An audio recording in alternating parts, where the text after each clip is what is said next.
Okay, hi, here we go. Well, we're in home stretch now, y'all. The last couple of videos for humanities. Um, so, here we go. So, I'm going to talk about this is the second part of the High Middle Ages videos.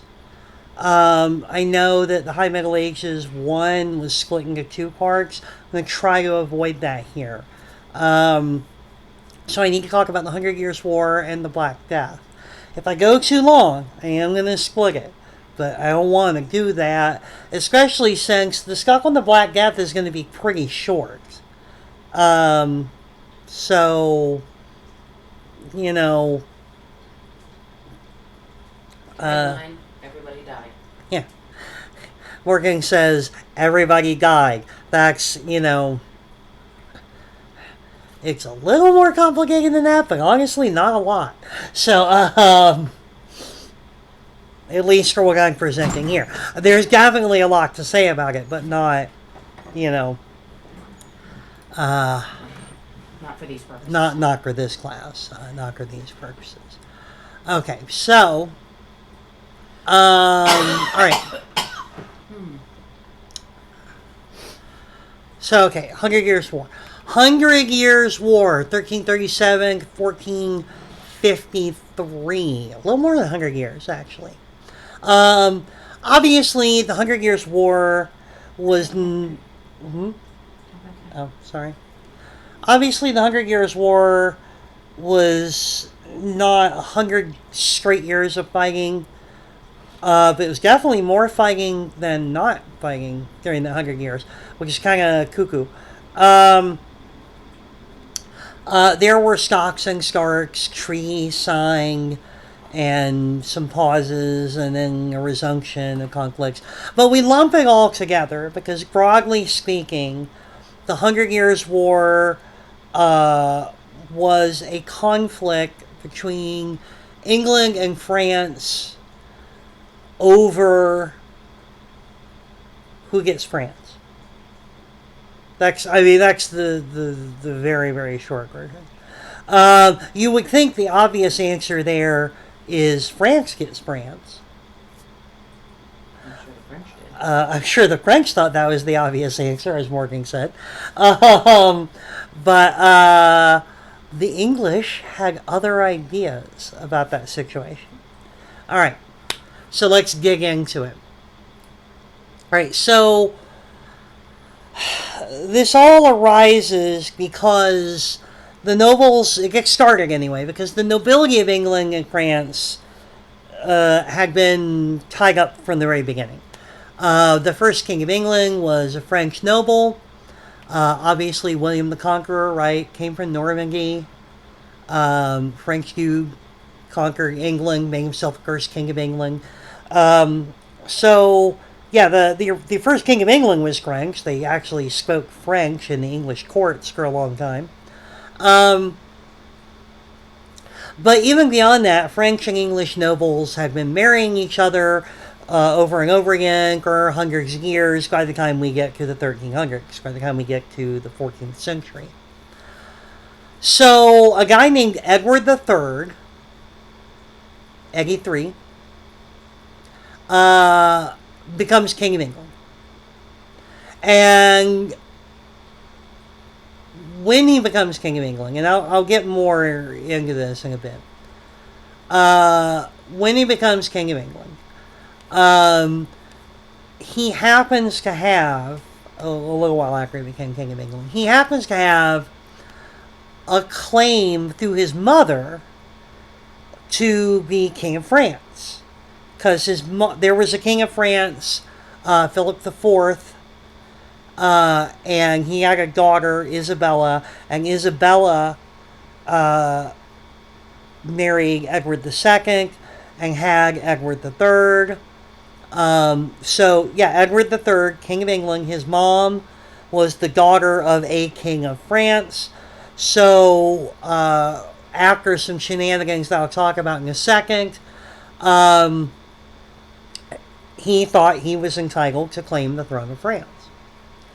So how did that happen? Well, Philip IV, King of France, had 3 sons. So when he died, his oldest son became king. Now, that guy died after, like, I think 2 years. And so his next son became king of France. And then that guy died. And then his third son became king of France. And then that guy died. All 3 of them only lasted, put together, around 14 years. I don't know if they were handling dangerous chemicals or roller skating near open pits, or I don't know what the hell they were doing that was so dangerous. You know, were they just all heavy smokers? I don't know what the hell was going on. Right? They were all living dangerously, right? Heavy drinkers, heavy smokers. I'm kidding. All I'm saying is, through weird coincidence, all 3 of the sons of King Philip IV of France, all 3 of them together only managed to stay alive and rule France for 14 years. None of them had any surviving sons either. So this is complicated. So the throne of France could not pass to one of their sons. So that made Edward III, King of England, the only surviving male. In 1337, he was the only surviving male in a direct line from the old king. There had been other kings after Philip IV. All of his 3 sons were king, one right after another. But Edward III was the grandson of Philip IV. All of Philip IV's kids had their turn at being king and died and left no sons. So Edward III is like, hey, I am the direct descendant, the only living male direct descendant of the guy who was king. That kind of makes me king. I don't know what you say, but I think that kind of makes me king. Okay, so that's the setup. The nobles of France were not having any of this. They're not going to put the King of England on the throne of France. So they went to Philip IV. They went to his nephew.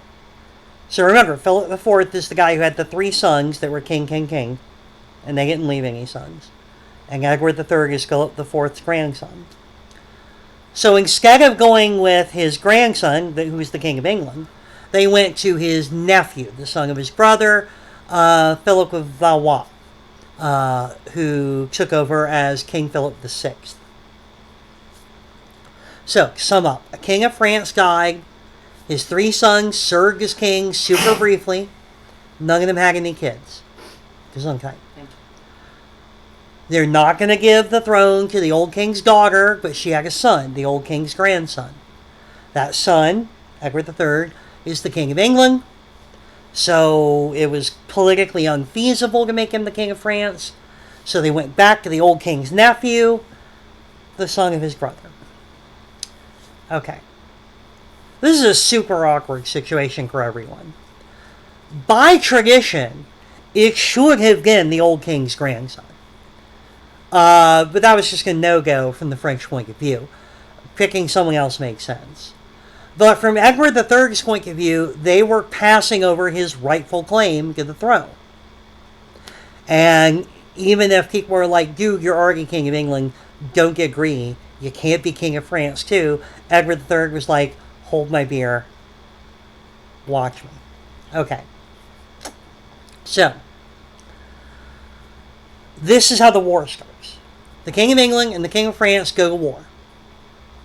The King of England, who already owns a lot of territory in France to start with, mind you, but he wants the rest. So the King of England goes to war in France to be recognized as the King of France. Both kings do what medieval kings do in a feudal society. they call upon the lower level nobles that owe loyalty to them. Remember how we talked about the feudal system and the exchange of oaths and, lords and vassals and pledges of loyalty. The kings, they have different vassals who are lords, and those lords have their own armies. And so the King of England and the King of France, they call up their lords and they fight. Okay. I'm not going to get into the detailed history of the war.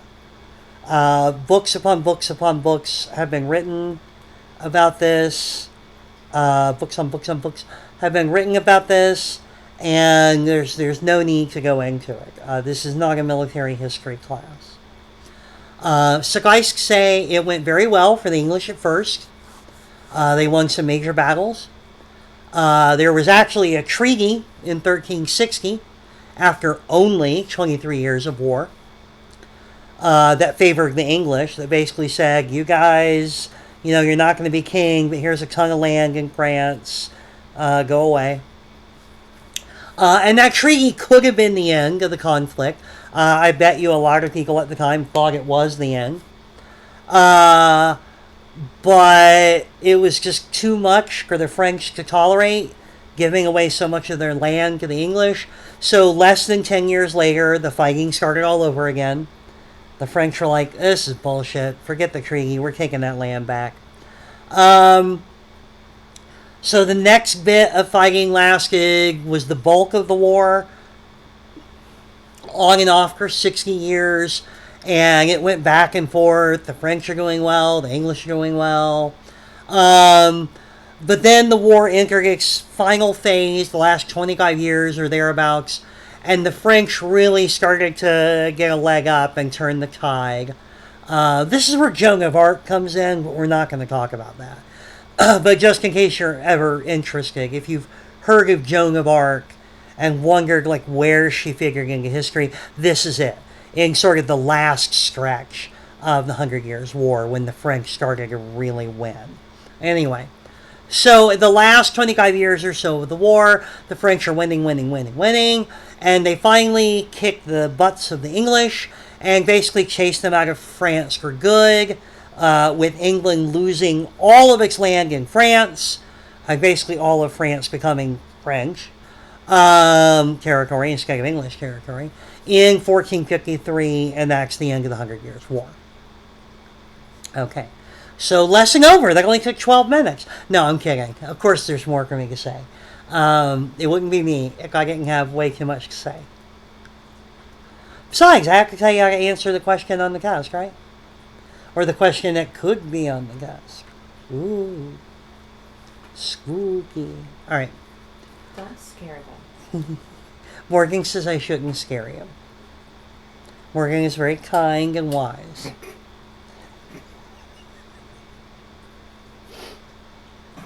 Don't lie to them either.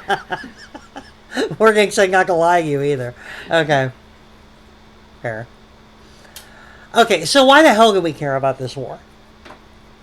Because, from what I told you so far, this is a war that happened because the feudal system is tangled and complicated, and they didn't have a respectable system of transfer of power.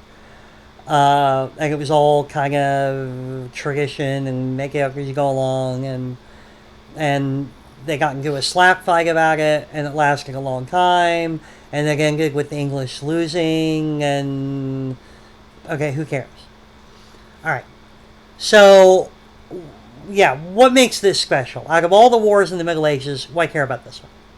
Alright, well, remember, I told you that the High Middle Ages was a period where medieval Europe was gradually becoming less medievally. By which I mean it was becoming less feudal. Until we need to just figure out when the medieval era is over and a new name to describe what's going on. The 100 Years' War, and specifically the effects that it had on France and England, was a big part of those changes. A big part of the change of Europe becoming less medievally, less feudal. So the 100 Years' War helped usher Europe out of the medieval era and into whatever the hell came next. The Renaissance. I'm not saying I don't know what came next, but I'm just saying. Anyway. But yeah, so the Hundred Years' War was resulting in big changes that sort of take us from, things are pretty medieval and feudal and blah, blah, blah, and then to a time period, to a point where that's not nearly as true as it was at the beginning of the war. And it's not just something that happened during the war, in large part, it's because of the war. So that's why I'm telling you about it in this section of the class. So the first big thing that changed was that power became more concentrated. France and England became proper states with proper centralized governments headed by powerful monarchs, the kings. Remember that one of the main characteristics of a feudal society is that power is decentralized. It's local.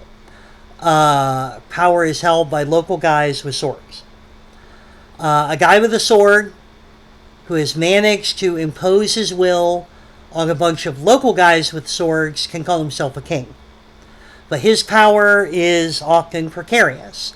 He's in a constant struggle to assert his power over his local lords. In other words, you've got a king, he's a guy with a sword, a bunch of other guys with swords underneath him pledge loyalty to him, but in order to exert his power, if they don't just cooperate, he has to go make them cooperate.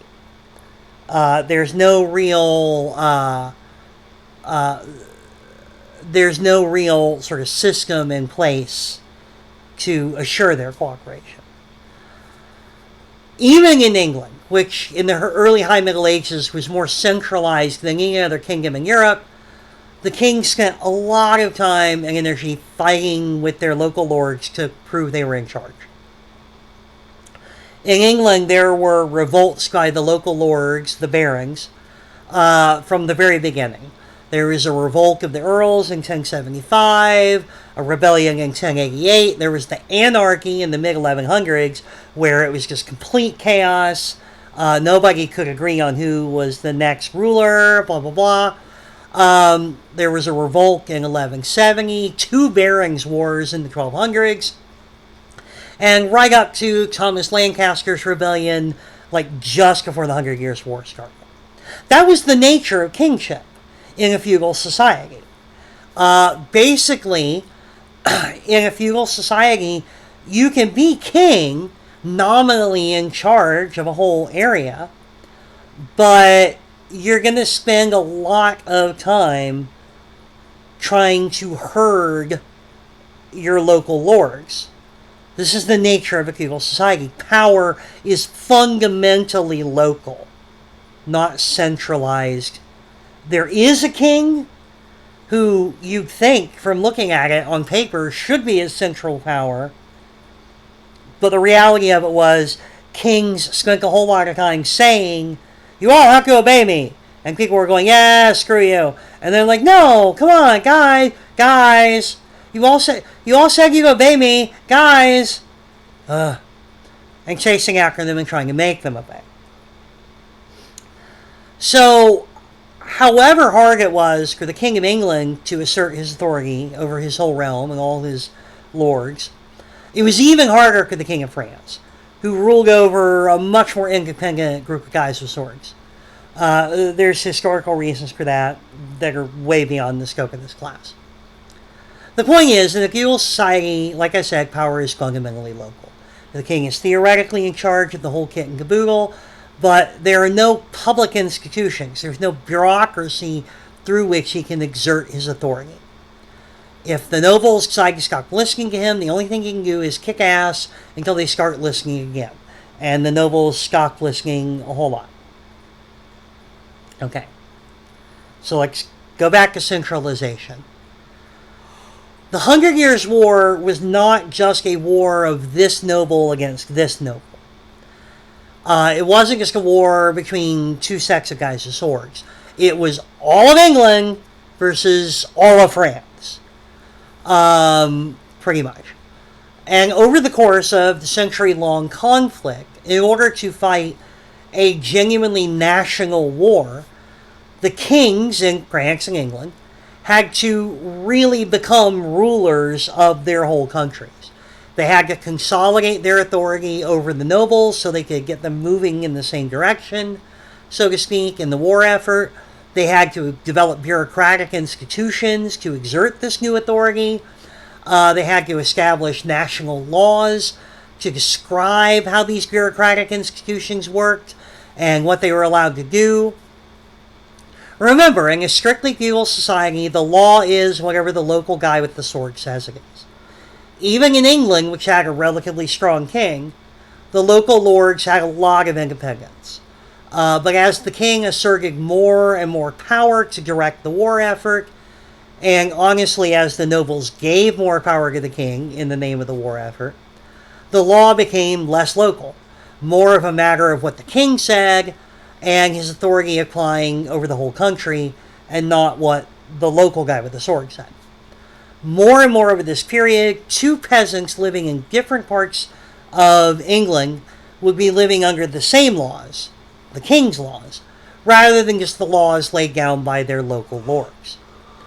And this was happening in England and in France, because both countries were gathering the kings in both countries were gathering power to themselves in order to fight the war. It's important to note that the pressure wasn't just coming from above, from the kings. It wasn't just top down from the king. The nobles and even the common people started to develop a shared sense of identity in opposition to their enemy. In a strictly feudal society, loyalty is to the local guy with the sword. A peasant's whole world is determined by the local lord. The king would have been a distant figure with little or no direct influence on a regular person's life. But as authority became more centralized and the king's power was exerted more effectively over the whole land, the king became more and more relevant to the lives of everyday people. More and more, the laws a regular person lived under were the king's laws, not the laws of local lord so-and-so. The king was becoming the object of loyalty for everyday Frenchman or Englishman, rather than the local guy with the sword. So again, two peasants living in different parts of their country would no longer owe loyalty to two different people, the local lords, but rather to the same person, the king. And regular people in England and France, were coming to see themselves as English and French, rather than... Look at it this way. Imagine if the only laws in the USA that mattered, the only laws that affected your life, were from the state, Oklahoma in this case. Even if you knew there was a president, that wouldn't much matter to you. In this scenario, nothing that happens in Washington, D.C. affects you. Just the stuff from the Oklahoma legislature and the Oklahoma governor. And you don't even get to vote for president either, just your local representatives. So you're totally disconnected from the stuff back at the capital of the U.S.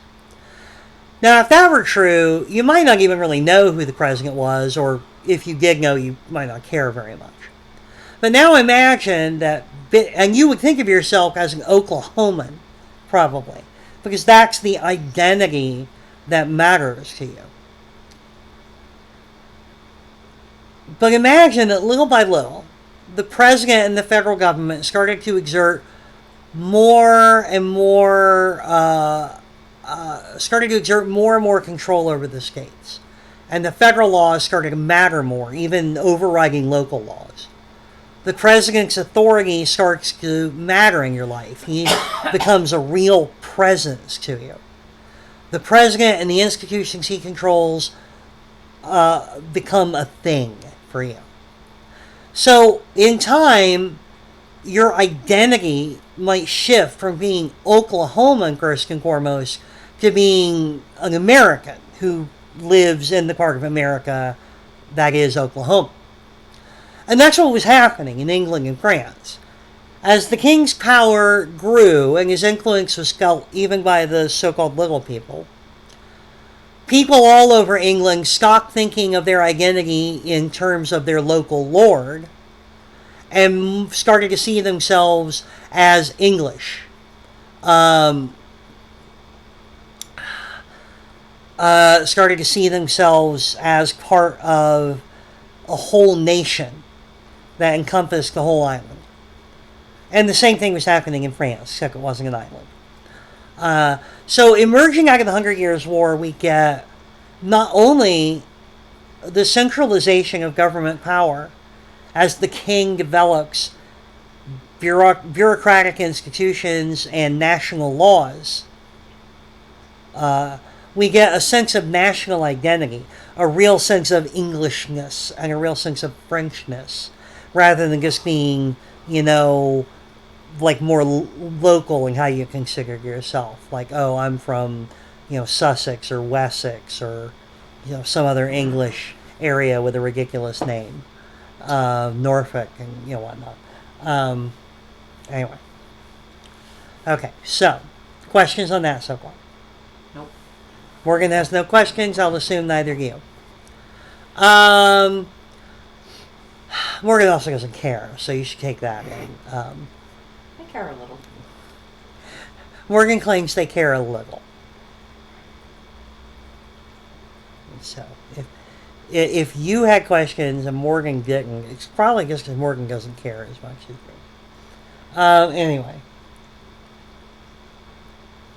Okay, so the way that the Hunger Years' War was fought, specifically in that both France and England needed to mobilize a truly national effort instead of piecemeal contributions of individual nobles, helped centralize power and thus undo the localism that is characteristic of feudalism. And since feudalism is characteristic of the medieval era, by undoing the localism, which undid the feudalism, and undoing the feudalism undid the medievalism, we're making things less medievally. As the localism receded, we get a genuine sense of national identity, fostered by national laws executed by a national bureaucracy. And this brings on trade on a broader scale, more urban population. Again, all these things that are, less trade, less urban population, all that stuff is very characteristic of feudal societies, and as it's becoming less true, society is therefore less feudal, and therefore less medieval. And all that's happening because of the centralization, and sense of national identity, which was happening because it was necessary. It was a necessary and inevitable byproduct of the war. Okay. Now, there's also some other stuff involved. I'm not going to go into super detail on it because I've covered the really important bits. But specifically, as the war went on and on, new weapons technology gradually made the knights less and less relevant on the battlefield.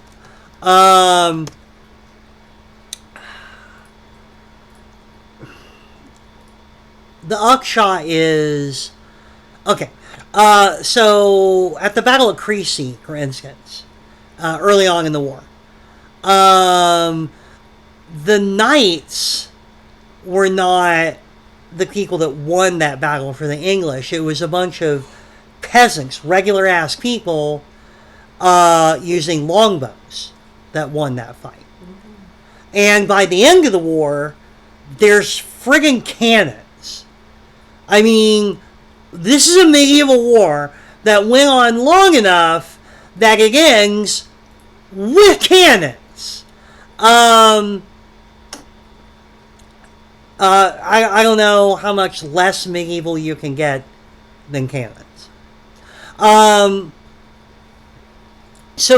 also, in the latter half of the war, the kings who were developing a real national government started recruiting and maintaining professional armies instead of just relying on a rabble of guys with swords who had pledged loyalty to them.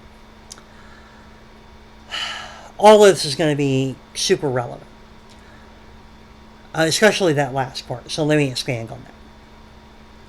Professional armies versus the ruling warrior class.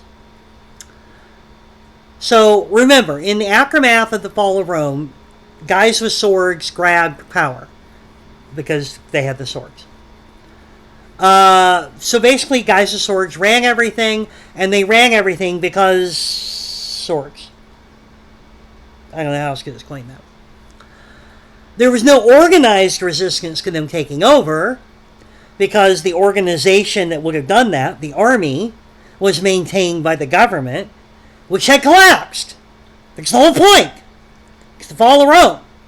The government collapsed, no professional army, just a bunch of guys with swords, so now the guys with swords are running everything. Boom. Their authority was based on the fact that there wasn't anyone else who could beat them. There wasn't any organized power to stop them from taking over. And they were only dominant because there were no actual armies around.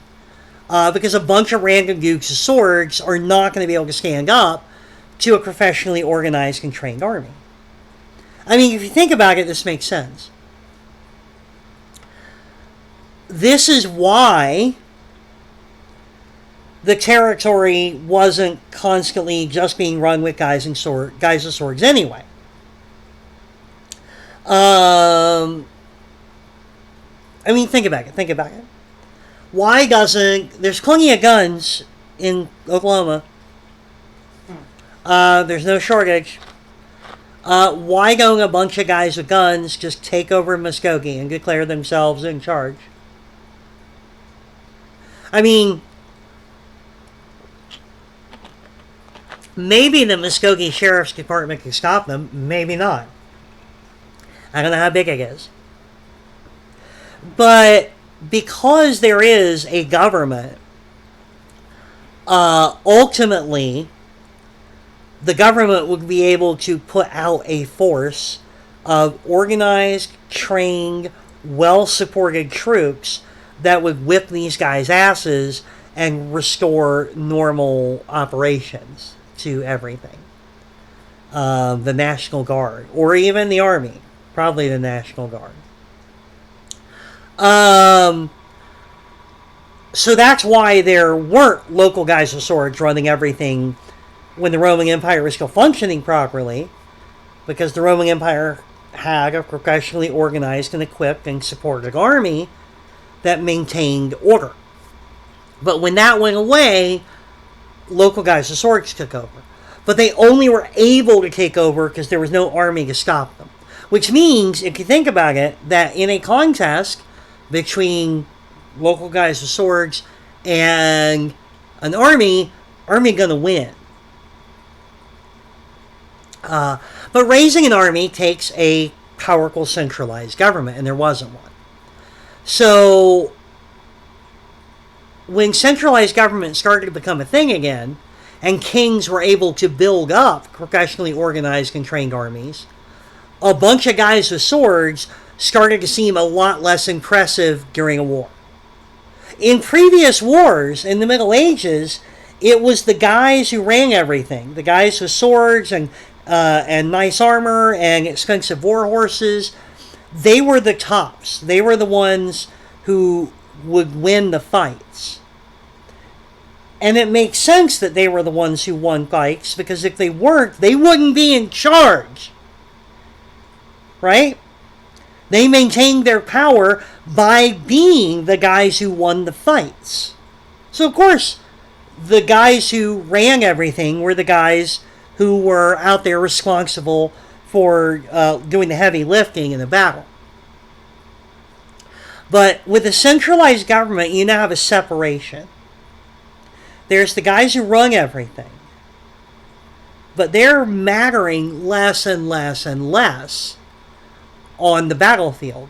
The professionally trained and organized armies being fielded by those centralized governments are doing the heavy lifting on the battlefield. They are the determinants of who wins and who loses. Okay.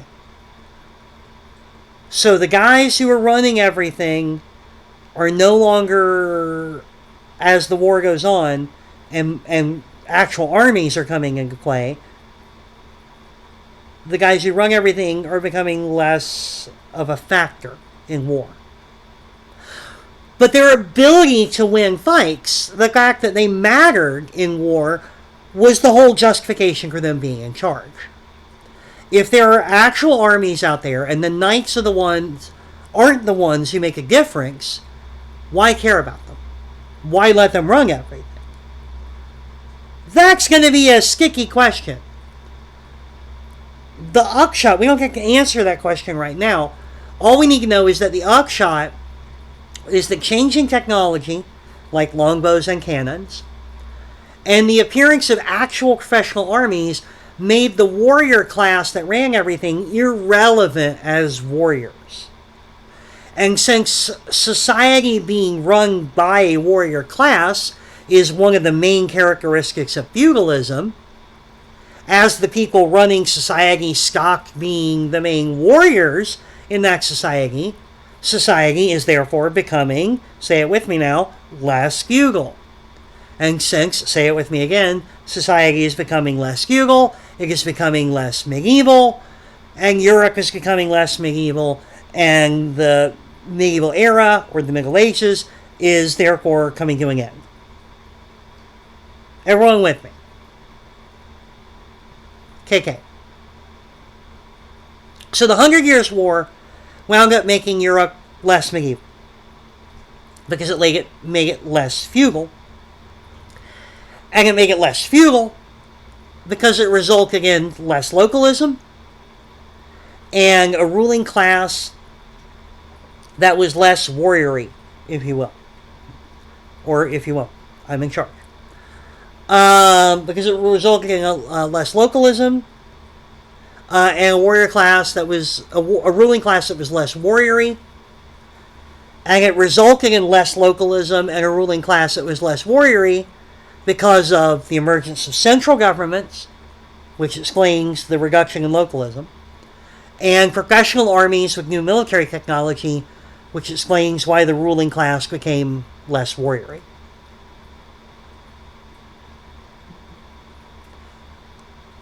How about them apples? Feeling it? Feeling it. Okay. Well, that's awesome. I have plenty of time for my next thing, the Black Death. The Black Death, which sounds like a really amazing metal band. Morgan isn't impressed. And Morgan knows metal. I don't actually know very much about metal. Why I just like people yelling around. Mostly just the stuff we keep around for silverware. Metal? Metal? Haha! Metal! Okay. Sweetheart, I doubt there's an ounce of real metal in any of our silverware. Morgan's super angry with me for that. I'm sure there's some kind of metal, some cheap, shitty metal. I'm pretty sure our silverware is plastic with an attitude. There, plastic with an attitude. That's hilarious. I like that. Anyway. The Black Death, you may have heard of it, you've probably heard of it. It's not just an excuse to wear funny masks. Look back up. Plague Doctor mask, look back up. The Black Death was a pandemic, a huge... Oh, yeah. Morgan has a stuffed Plague Doctor. Plague Doctor... Dr. Womber, right? Mm-hmm. Dr. Womber. Okay, Dr. Womber is going to tell you all about the Black Death. The Black Death... No, I can't do that for the whole video. Alright, anyway. Pity. Yeah. Dr. Womber, your guide to the Black Death. Now I have an idea for a whole YouTube channel that's just my stuff. He's telling people stuff. Morgan says they're going to start a YouTube channel with their scuffies telling people things. You've got a vampire that can do vampire myths. You've got Dr. Wumber who can do the Black Death.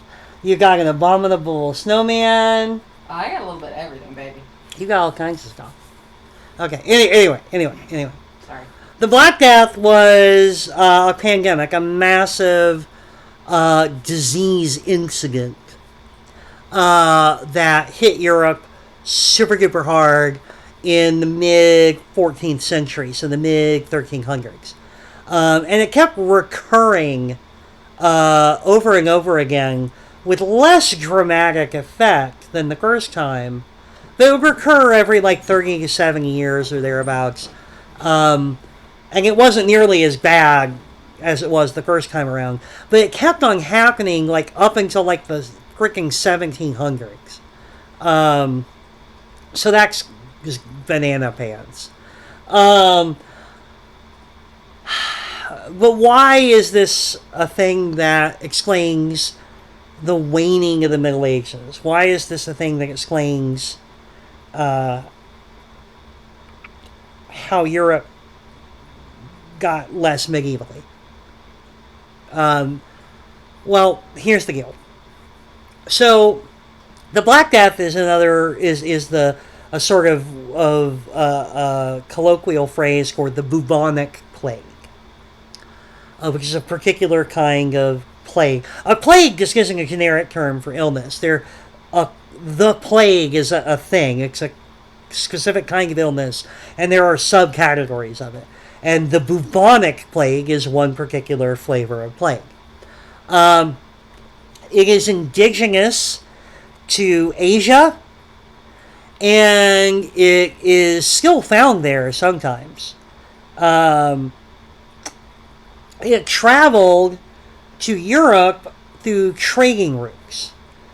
Ironically, as Europe was recovering from the quote-unquote Dark Ages, the early Middle Ages, as Europe was recovering and reviving trade on a large scale and opening up trade routes that it became more familiar with through the Crusades, as Europe was recovering, it started to extend its trading capacity down through Italy, North Italy, Venice, to Constantinople, to the Middle East, and the Middle East traded along a lengthy trade route called the Silk Road with China. So, through a very lengthy series of stops, medieval Europe, was getting stuff like silk and spices all the way from China. That would be, carried to one trade stop, and then it's not one person that's making the whole journey. Like traders in China would bring it to one trade stop, someone there would buy it off of them and take it to the next trade stop, and so on and so forth, in sort of a little pass the baton kind of way until it gets to, the Middle East, and then Constantinople, and then Venice, and then all the way up in Europe. Okay. So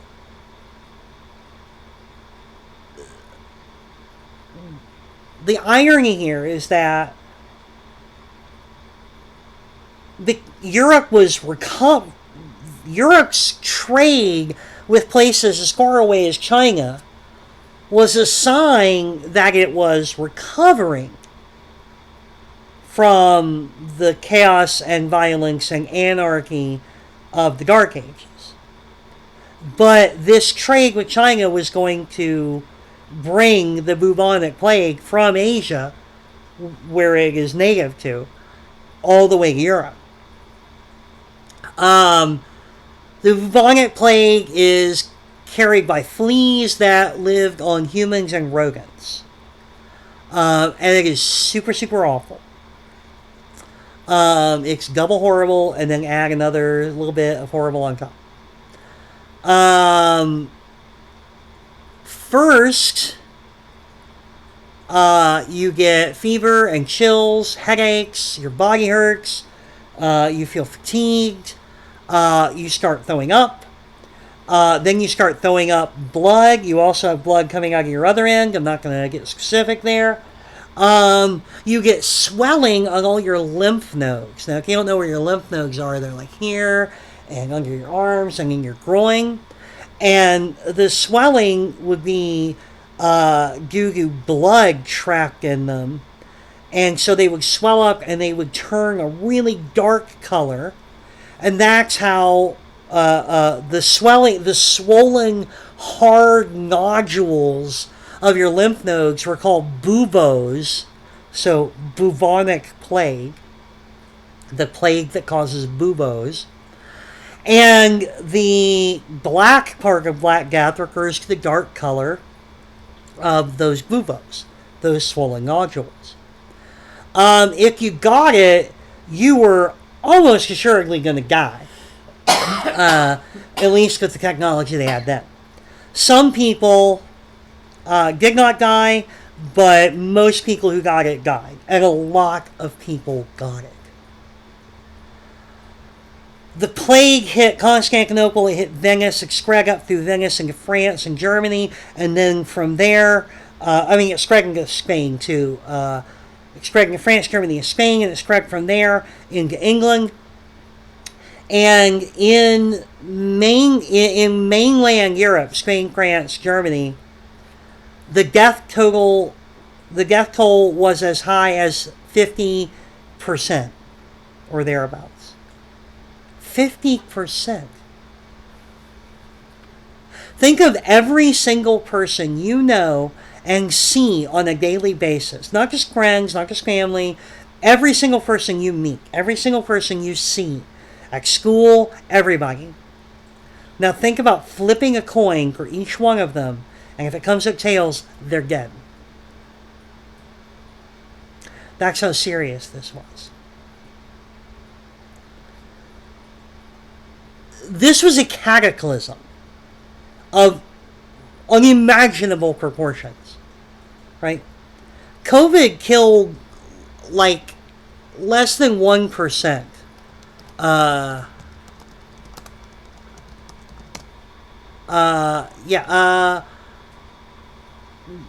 Globally, COVID killed about 3 to 4% of the population.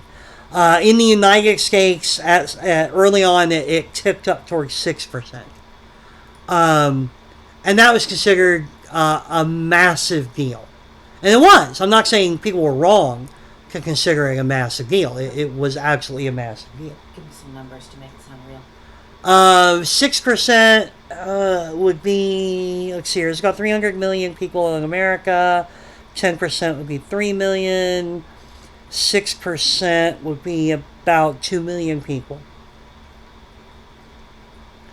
COVID killed about 2 million people, and that's a lot in 2021, and then dropping off since then. Although there are still COVID deaths. I lost a good friend to COVID. Morgan, we lost a good friend to COVID. This is 50% of the population. 50%. It's hard to really wrap our minds around it, even though we have written accounts.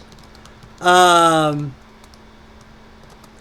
though we have written accounts of what people were thinking and feeling and doing at that time, it's really difficult to feel it, to understand what it would have been like to be there. It took 2 centuries for the population of Europe to reach pre-plague levels. It took 200 years thereabouts for the population of Europe to get back to what it was before the Black Death hit.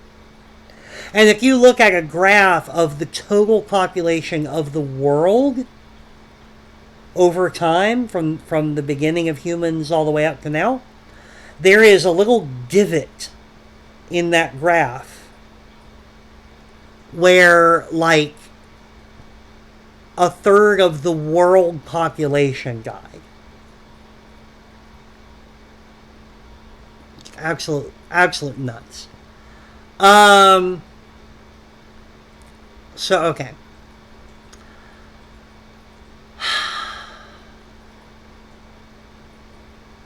There's a lot of stuff to say about how medieval medicine figured into this.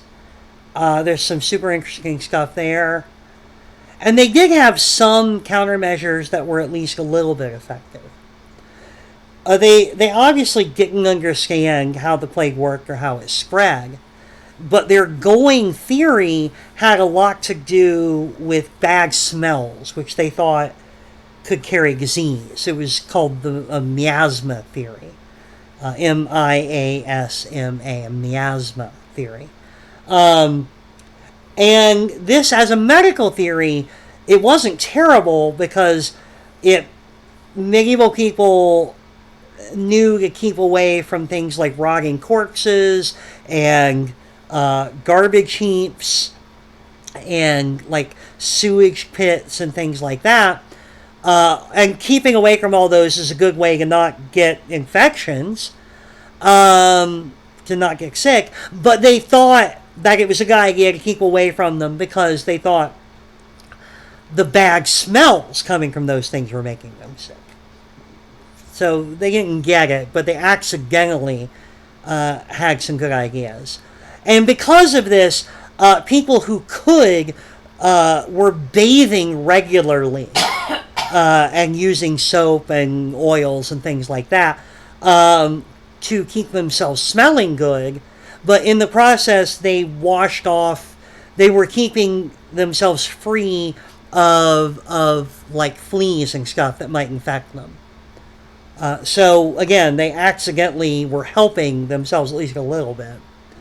But obviously it wasn't enough. 50 million people in Europe died during the first wave of the plague, which was only 7 years long. So, I mean, that's a lot. That's a staggering number of deaths. That's like 7 million people a year. Anyway, out of a much smaller population than we have in the U.S. here. Maybe the total population of Europe was 300 million. I don't know off the top of my head. Well, no, we'll give it about 100 million. So, yeah, just staggering death toll.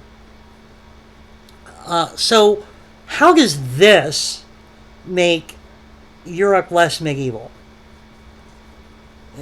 I mean, unless we're just talking about making it less everything, because people die. There's a couple of ways. First of all, as you can imagine, this very religious society, in this very, very Christian society, one of the main things people did was pray. They turned to God. Remember, going back to 1096 and the First Crusade, the church, now centralized and unified, had exerted its spiritual authority to motivate tens of thousands of soldiers all over Europe to go to Jerusalem to try to recapture it.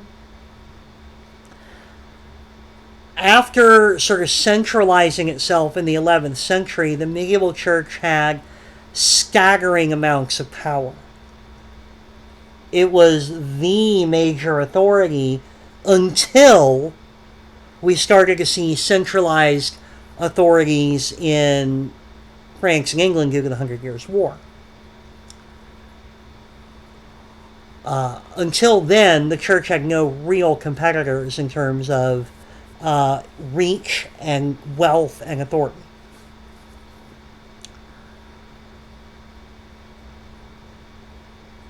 So people prayed. People asked for God to deliver them from the Black Plague. Obviously, that did not happen. And the church, the authority and the power of the church took a hit. I mean, as you can imagine, the church's position was that it had a direct line to God, and that if you messed with the church, it would sit God on you, because it could get shit done. It was best buddies with the big guy, and you don't want to mess with that. But now, at the time when people needed God's help the most, more than ever before, the church was powerless. It could do zilcho to help with this. Prayers did nothing to stop the progress of the plague. Entire villages got wiped out, because it wasn't just 50% like everywhere. Some places were hit harder than others. Entire villages were wiped out. Monasteries, which are small insular communities, usually either got bypassed by the plague entirely or got completely zeroed out by the plague. It hardly ever went one way. It hardly ever, went down the middle. If they got hit hard. Monasteries were supposed to be the places where the holiest servants of the church lived. They spent their whole lives in prayer and devotion. If anybody is going to be under the protection of God, you would think it would be the monks. But monasteries were getting wiped out just as much as the rest of the population. And high church officials seemed powerless before something horrifying.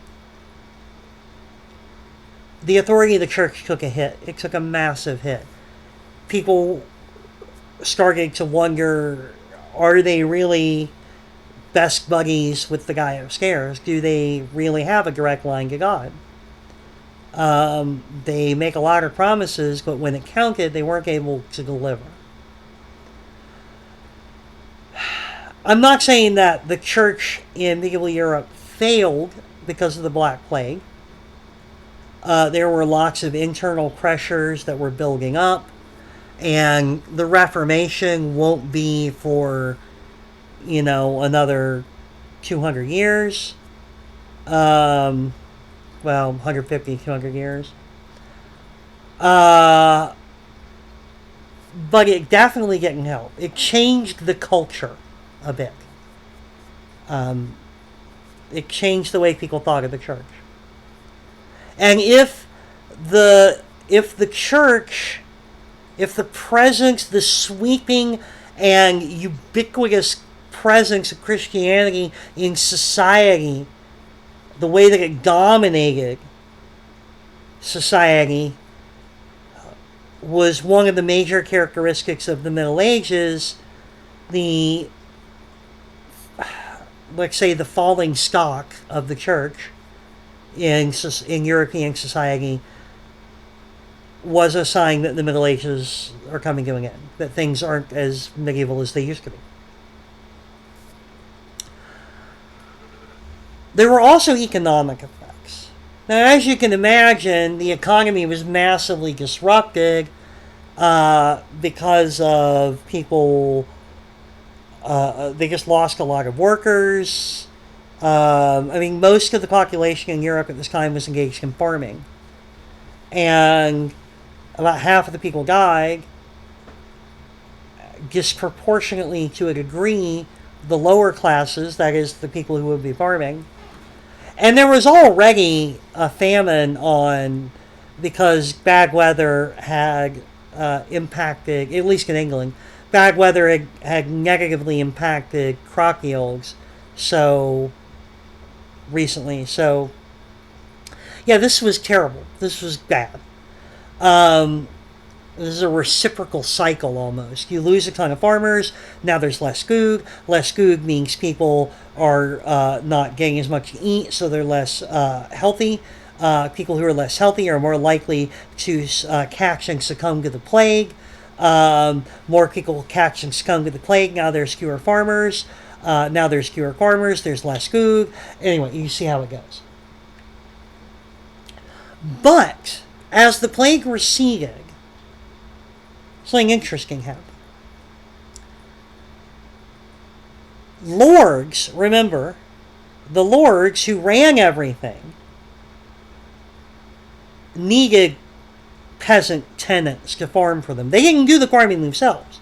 They relied for their wealth on peasants who did the farming and then gave the lord some of the product of their farming, or sold it and gave the lord money.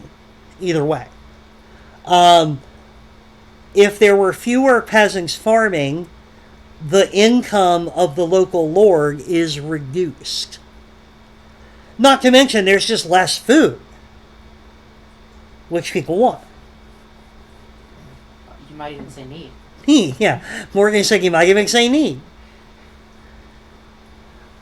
I don't know. I don't know if I need any more food. Let's just put that out there. Eventually I'll need food. I can go a while. I can live for a while in what I got. Thank you. Yeah, but nobody'd want to be around you. That's true. Morgan said no one wanted to be around me. And that's a reference to the fact that I get hangry. When my blood sugar is low, I get mean. If I'm hungry, if I miss a meal and I go too long, I get downright mean. I'm very unpleasant to be around when I'm hungry.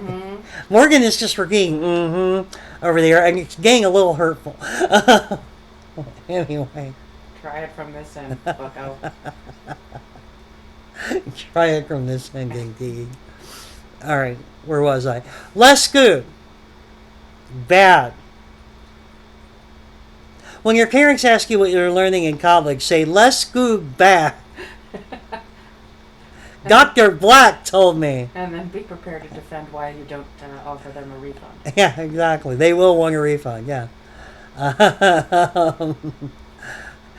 I'm glad higher education is working out for you. Less good, bad. Dr. Black told me. They taught her that in doctor school. Anyway. Anyway. There were fewer peasants farming, so there was less food. This is a bad situation for everyone. And there were fewer peasants farming because there were fewer peasants. But what this did mean is that the peasants who were left, they were in a really good bargaining position. I mean, think about this from a modern market's perspective. If lots of people need employees and there's not enough unemployed people on the market, employers are going to compete, well, in theory, are going to compete for those available employees, those people who are available to be hired, by offering higher wages and better benefits. I mean, look at nurses. Some of you might be studying nursing, and nursing is usually a good field to go into, although the corporatization of hospitals has resulted in the overworking and exploitation of nurses, and it's really terrible. It's just very unfortunate. But even with all that, nursing can be a lucrative profession because, frankly, there's never enough nurses to go around. You can go pretty much anywhere in the world. If you have training as a nurse, you can go pretty much anywhere that you speak the language and say, hey, I'd like to work as a nurse. And they'll be like, oh, thank God. And hire you and give you a decent wage in the process because people need nurses. Nurses are carrying a greater and greater share of the load when it comes to medical care nowadays. Demand is only increasing. Unlike me, I got a PhD in philosophy. Believe me, there are not very many positions in philosophy available, and there's a ton of people with philosophy degrees who want those positions.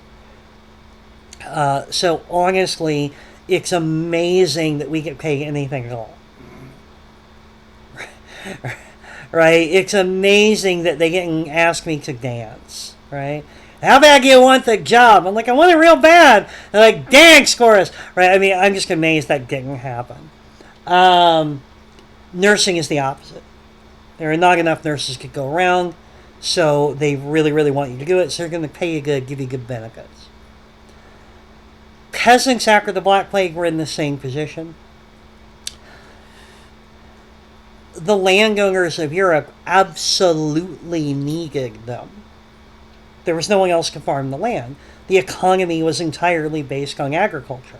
There was a small non-agricultural segment of the economy that was developing in the High Middle Ages, but it was still super, super small by the 14th century. The vast majority of the economy was based on farming, and there are now not enough farmers to go around. The peasants who were left had enormous bargaining power, and they used it. They used it to secure new rights for themselves. They may have been peasants, but now they could argue for new legal protections.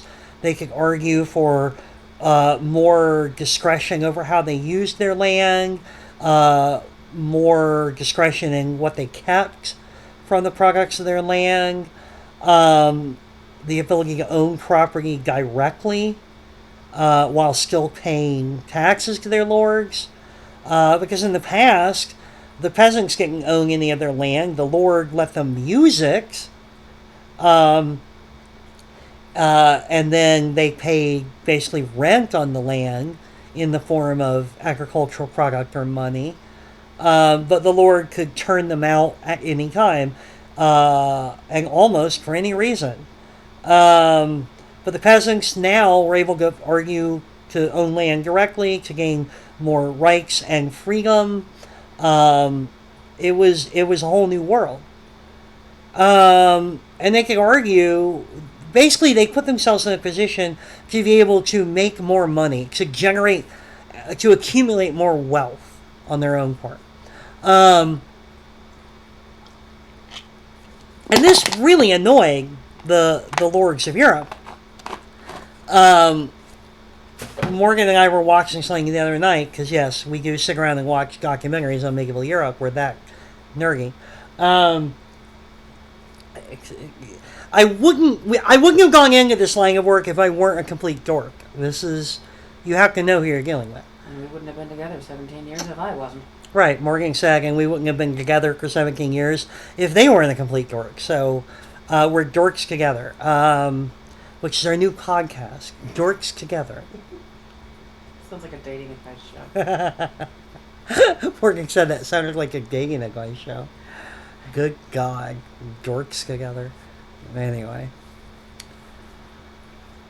The peasants were getting more rights. They were getting wealthier because they had a great bargaining position, because there were fewer of them after the plague, and the lords still needed their labor. This annoyed the lords of Europe. We watched the other night. We saw a thing that talked about how in England they tried to pass laws that would depress wages back down to the pre-plague levels. Keep people from asking for more money, even though there was a labor shortage. This did not work, because even the lords had an incentive to break the law. If one lord obeyed the law and said, well, I can only offer you so much money, and the peasant is like, I'm insulted, that's not enough. And he's like, it's the law. Then some other lord down the lane could just say, well, I'm breaking the law, I'll offer you this much money. And the peasant would go, ooh, I'm going to work for him. And the local lord would be like, technically, you can't do that. And he's like, technically, you can kiss my ass. And he'd go do it anyway. Yeah. This didn't work. It failed miserably. They couldn't alter the fundamental market realities of the situation that they were in. So what we have then is an impoverished peasant class that had been oppressed by the warrior class that ran everything, the local guy with sword class, into working for them on very disadvantageous terms. And they were becoming more, after the plague, because of the plague, more economically mobile, more prosperous. They were gaining more ability to determine their own future and more legal rights. And frankly, that means that they were, it was becoming less medieval. The medieval order had always been a ruling warrior class that held all the power, a subservient peasant class that was utterly dependent on them for the land that they worked, for the means of their survival, and a religious class that sort of existed in this weird space outside of that duality that provided legitimacy to the rulers and social cohesion to the peasants. And because of the Black Plague, the peasants are becoming less subservient to the warrior class, which aren't even really that warrior-y, thanks to the 100 Years' War. The peasants are becoming less subservient to the warrior class, and the religious class is able to exert less cultural influence because they're no longer trusting as much, thanks to the plague. They no longer have the authority they once had. So the plague also, much like the Black Death, helps unravel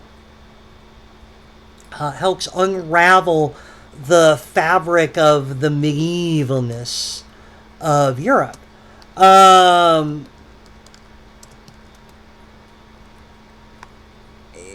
It's weird that these two immensely tragic events that resulted in staggering amounts of death